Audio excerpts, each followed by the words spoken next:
Del Evangelio según San Marcos, capítulo 8, versículos del 27 al 33.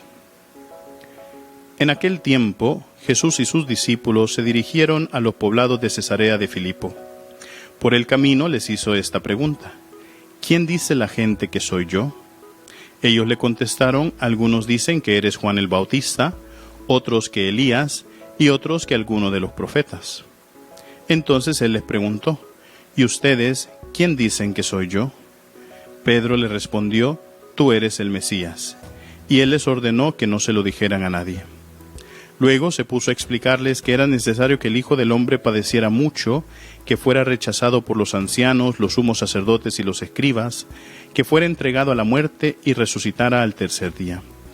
Todo esto lo dijo con entera claridad. Entonces Pedro se lo llevó aparte y trataba de disuadirlo. Jesús se volvió y, mirando a sus discípulos, reprendió a Pedro con estas palabras: apártate de mí, Satanás, porque tú no juzgas según Dios, sino según los hombres. Palabra del Señor.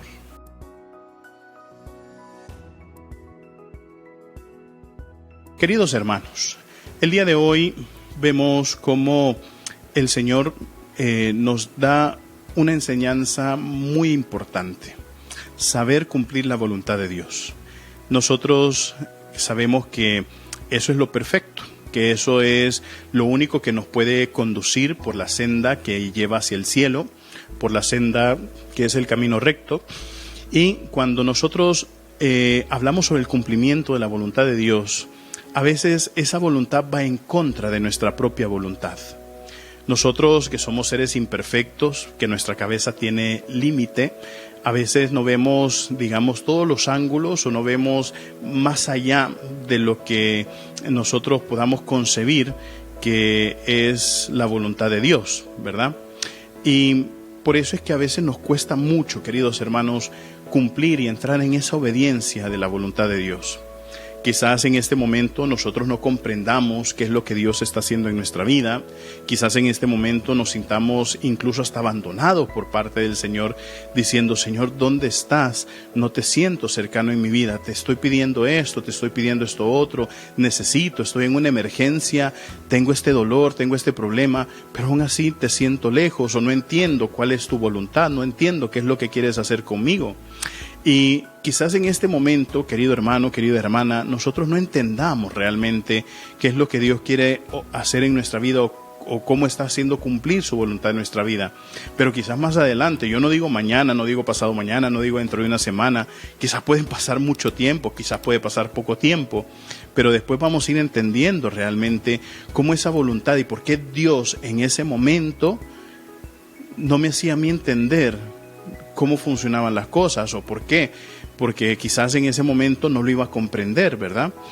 Muchas veces yo he tenido esa experiencia también, que en el fondo pues he querido decirle al Señor: Señor, ayúdame a cumplir tu voluntad, llévame por el sendero. Me suceden muchas cosas que yo no entiendo, pero que ahora, años quizás de que me pasó esas cosas, viendo hacia atrás, digo: ahora entiendo por qué el Señor me hizo esto, ¿verdad? No, una experiencia que yo cuento muchas veces es, por ejemplo, el tiempo que yo me tardé en tomar la decisión por querer entrar al seminario. Yo me tardé 3 años en tomar esa decisión, y cada año era todo un conflicto, y mi conflicto era porque tenía miedo de revelárselo, tenía miedo de decírselo a una persona concreta, ¿verdad? Que al final esa persona ya lo sabía, pero yo no sabía que esa persona ya estaba preparada para recibir esa noticia. Y si yo hubiera tomado la decisión sabiendo eso en ese momento, quizás no fuera sacerdote, porque en esos 3 años no solamente fue esa decisión la que yo tenía que vencer, sino que fue mucho más también, ¿verdad? Y entonces el Señor me fue preparando, y ahora yo entiendo, claro, esos 3 años no fueron tiempo perdido, sino que fue tiempo también de preparación, para que Dios en ese momento a mí también me preparara el corazón para poder cumplir su voluntad de la manera en como Él quería, ¿verdad? Y entonces, claro, ahora en el Evangelio que el Señor les revela a los discípulos que Él es el Mesías, ¿verdad? A través de la inspiración que el Espíritu Santo le da a los discípulos, después Pedro dice: pues sí, pero tú, el Mesías, eres el Mesías, pero has dicho que tienes que morir, eso no lo entiendo. Y entonces se pone a reprenderlo. Claro, es porque en ese momento Pedro no entiende la voluntad de Dios. Más adelante lo va a entender en Pentecostés, cuando haya recibido el Espíritu Santo en toda su potencia. Y eso es lo que nosotros tenemos que hacer, queridos hermanos. Día tras día decirle al Señor: Señor, quizás yo no entiendo esta experiencia que estoy viviendo en este momento, pero si es tu voluntad, guíame por el camino, por el sendero, por el que tú me quieras llevar. Y recuerden, mis queridísimos hermanos, nosotros somos lo máximo para Cristo. Así sea.